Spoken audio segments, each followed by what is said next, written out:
Good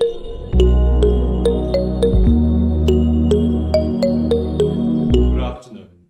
My name is Tas Musafariadis. I'm the Board Chair of Eastern Health, and it's my pleasure to be hosting today's meeting.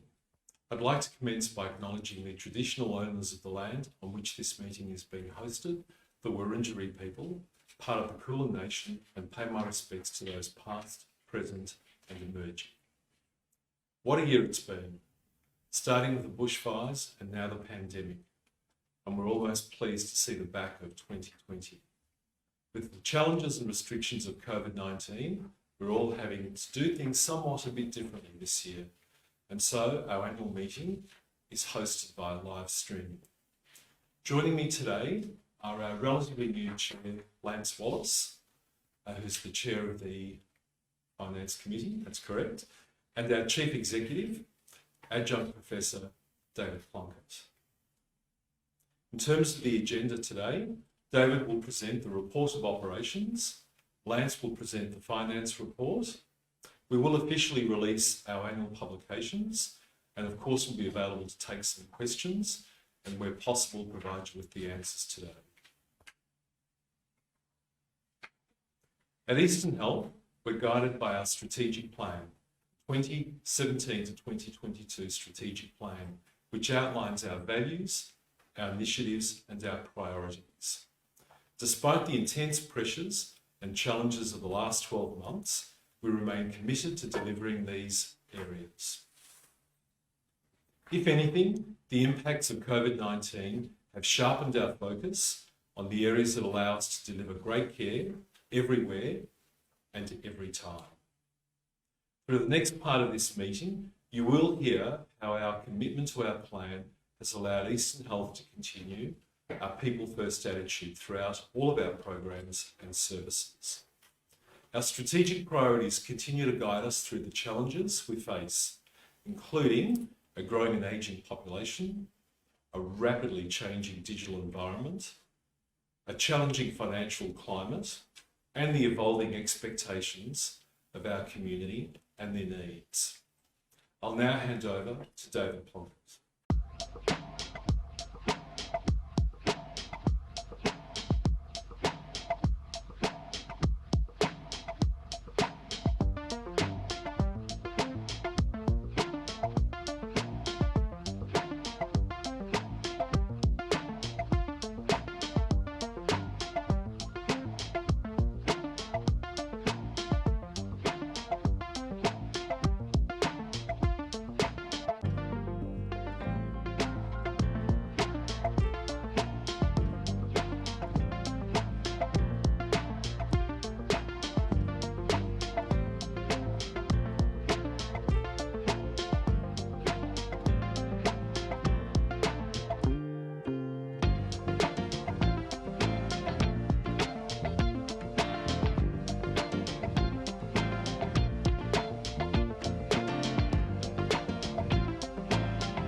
Good afternoon, everyone.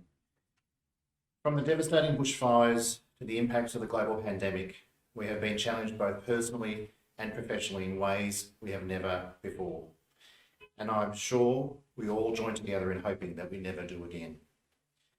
At Eastern Health, it was March 2020 when we were presented with our first COVID positive patient. And from then until now, it has been a challenge for those both inside and outside our health service. Across our facilities, we've had to make adjustments to our day-to-day operations, our programs, our services, as we sought to play a lead role in the community response to COVID-19 in our region. Our community is diverse, has inequalities, and is living with illness. The people who work within our health service often represent the community we live in. Ensuring we understand the pockets of disadvantage in our community will ensure we continue to tailor our care and our services accordingly. With an ageing population and increasing prevalence of chronic disease, we will need to make sure that these needs of our community are continually met across our broad catchment. As Victoria's second largest health service, our footprint is vast. Our primary catchment area is close to almost 900,000 people, and by 2036, this is expected to increase to 1.1 million people. With the growth in our overall population, we are also expecting a continued growth in the age profile of our residents. Again, our health service will need to evolve to accommodate these needs. Our workforce, as I mentioned, is an extension of the community we serve. As a $1.1 billion organisation that is built on our people, we are fortunate to have 92 different nationalities that make up our 10,300 strong fabric that is our Eastern Health workforce. We would be lost without our 650 amazing volunteers, and we thank them for their continued support, especially during such challenging times. We look forward to having them back with us as soon as we can. And in 1920, we have achieved some amazing and outstanding results. In the context of the pandemic, we provided 1.375 million episodes of patient care, which included 167,000 people attending our emergency departments, some of which came by ambulance, which arrived on average every 10 minutes. Across the course of the year, we have seen a rise in demand for mental health services from our community. And in the past financial year, 4,700 people have been admitted to our mental health inpatient units. And importantly, we have provided over 289,000 occasions of care by our mental health team for people in their home. Across our maternity services, we have welcomed 4,790 babies into the world and to our fantastic community. For more information on our patient activities, these are contained in our annual report. From a capital and infrastructure perspective, we have planned for the Wantirna Residential Aged Care Development, the Anglis Hospital Stage 1 redevelopment, and the Paediatric Emergency Department at Maroondah Hospital. We commenced the refurbishment of the 1 East Ward at Box Hill to support the increasing demand for mental health inpatient beds, which is now due for completion in January 2021. Our new MRI magnet and nuclear medicine scanners were installed and commenced operations at Box Hill Hospital. The Maroondah Hospital car park was completed and commissioned, which provided much needed car parking for our staff and importantly for our local community. We updated the foyer at Maroondah Hospital to make it a more welcoming environment for everyone. And to be able to care for our patients in our emergency departments better for those presenting with mental illness, we established behavioural assessment rooms at our emergency departments at Anglis and Maroondah hospitals. This has been complemented by clinical care improvements and advances.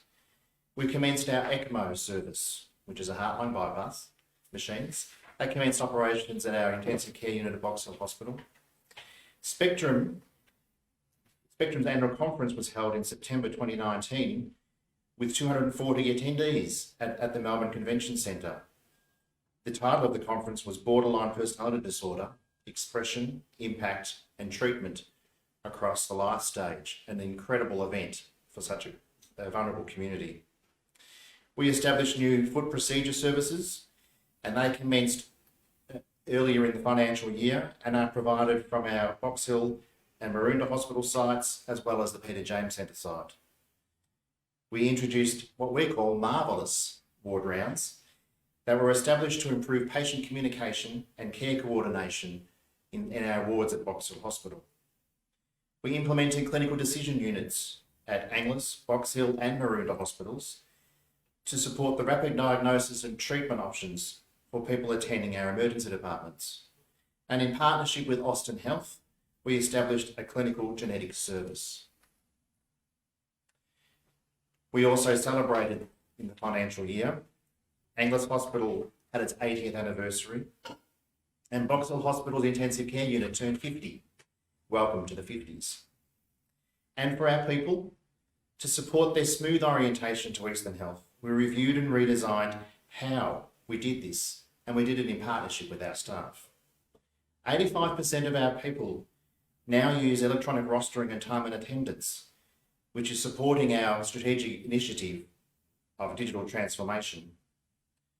To bolster our commitment to a safe workplace and eliminate bullying, we launched our new early intervention program, which has had a real impact even in these very early days.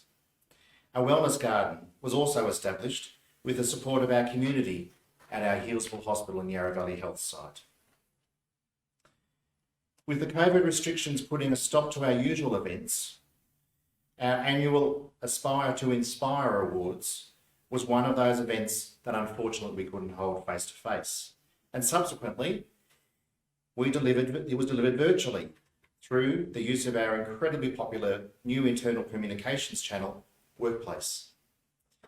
This event still provided an opportunity for us to truly recognise 14 individuals and teams across 11 award categories for displaying and living their Eastern Health values in their care and service that they provide.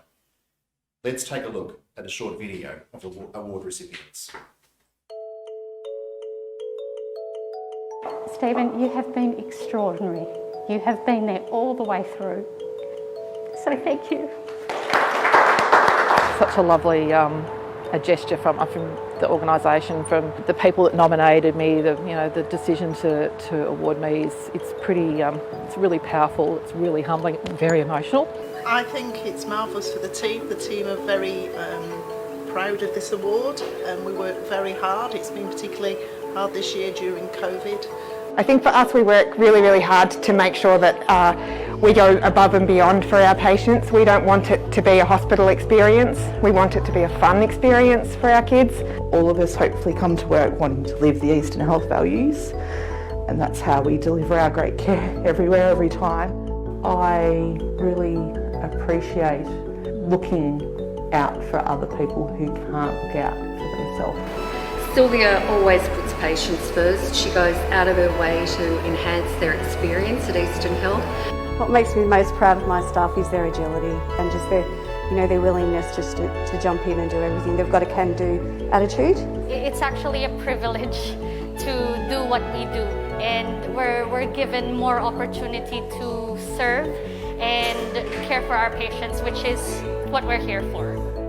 Being an OT, it's always for me about the clients, so to get the award for consumer participation is awesome. It's just validating what I've been trying to do for my whole career. How are you, Alicia? We have you here on a false pretense. Yes, you do! This award is an enormous honour because it speaks to the people that I work with, and also to the patients and families that we look after in our day-to-day work. Made my day. It's actually made, it's in 2020, this is the best thing that's happened in 2020 after a really difficult year for everybody.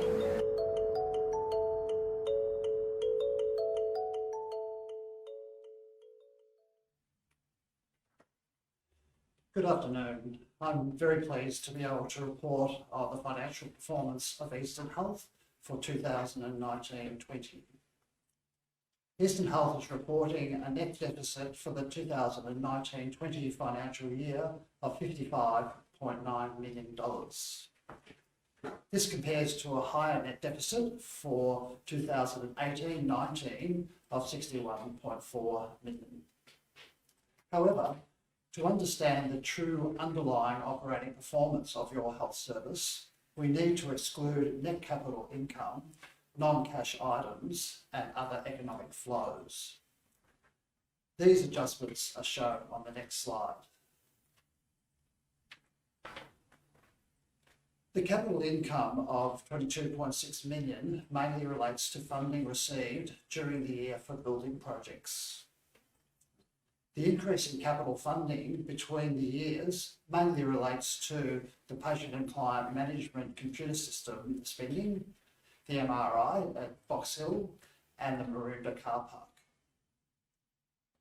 The non-cash expenditure items shown primarily relates to depreciation.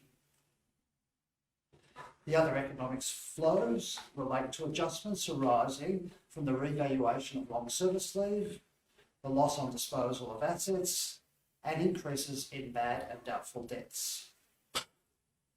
After these adjustments, the analysis shows an underlying operating deficit of $0.4 million, compared to 2.7 million operating surplus in 2018 and 19.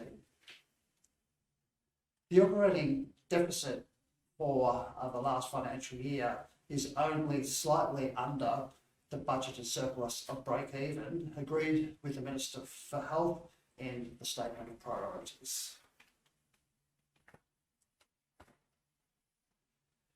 Capital investments also shown on this next slide.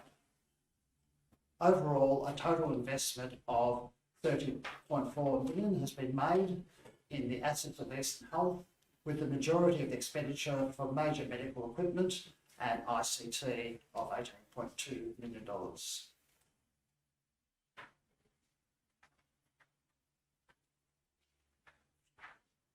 Finding the funds to purchase medical equipment, ICT and plant is always challenging. However, our volunteers and auxiliaries, along with bequests, raised 4.2 million this year to support the purchase of this vital medical equipment. Overall, this is an outstanding result and represents a significant contribution to the total money spent on medical equipment last year. Over a 15-year period, a massive total of 25.8 million has been raised, which is a major benefit to health services, facilities and equipment investments. We sincerely thank our donors, and to our volunteers and auxiliaries, we again thank you for your strong support and tireless efforts. Now I'll hand back to David.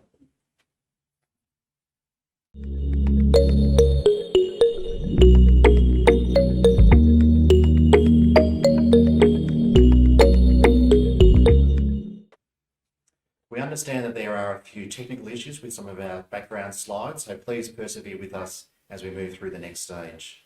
And thank you very much, Lance, for your intro. As Lance indicated, the financial support from our community has been outstanding throughout the last financial year, and the Eastern Health Foundation has supported our endeavours and has equated to $4.1 million. This has purchased a range of equipment and services that have significantly benefited the community. These include the automatic CPR or chest compression devices in our intensive care units, vital signs monitors, trauma trolleys, defibrillators to support people in our emergency departments, visual field test and cataract equipment for our patients undergoing ophthalmology surgery at Yarra Ranges Health, 3D breast biopsy table for the Eastern Health Breast and Cancer Centre at Maroondah Hospital, the wellness garden I mentioned earlier at Hillsville Hospital and Yarra Valley Health, and a very popular and very successful pet therapy program at the Peter James Centre. The term COVID normal will be with us for some time. However, as we focus on the period ahead, our priorities will include balancing our triangle, which as you can see there is always trying to have things evenly focused on. We will be preparing for accreditation across the course of the next financial year. where industry experts will be coming and making sure that all the things that we should be providing for our community at the level we should be are there, and we welcome them, their input to us. We'll be increasing the amount of care that we actually provide in our home, along with providing care for those whose care and service was deferred as a result of the COVID pandemic. And we'll do this by continuing to work in partnership with our partners and our service providers. We'll continue the planning for our Angliss Hospital redevelopment and the Paediatric Emergency Department at Maroondah, as well as the construction of the Wantirna Health, the residential aged care facility at Wantirna Health. Importantly, we will also be looking to increase our mental health services to meet that community demand, both in the community and also for inpatient beds. I'll now hand back to Tass.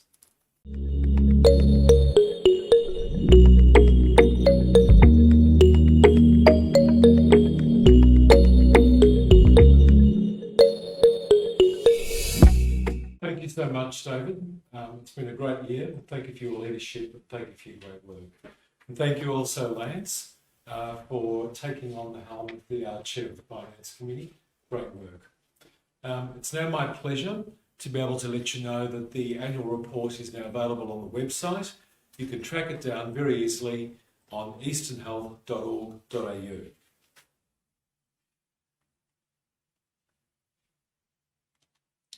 Now, do we have any questions? No questions. We don't have any questions. However, please feel free to let us know if you have any questions. We will do our very best to follow those through for you. On behalf of the board and the executive, I'd like to thank each and every one of you for your ongoing support of our community, our staff, our volunteers, and of course our partners. Please continue to stay in touch. You can do that via our social media accounts, Facebook, Twitter, and of course LinkedIn. I offer you the best wishes for the coming season and the new year. Thank you and good afternoon.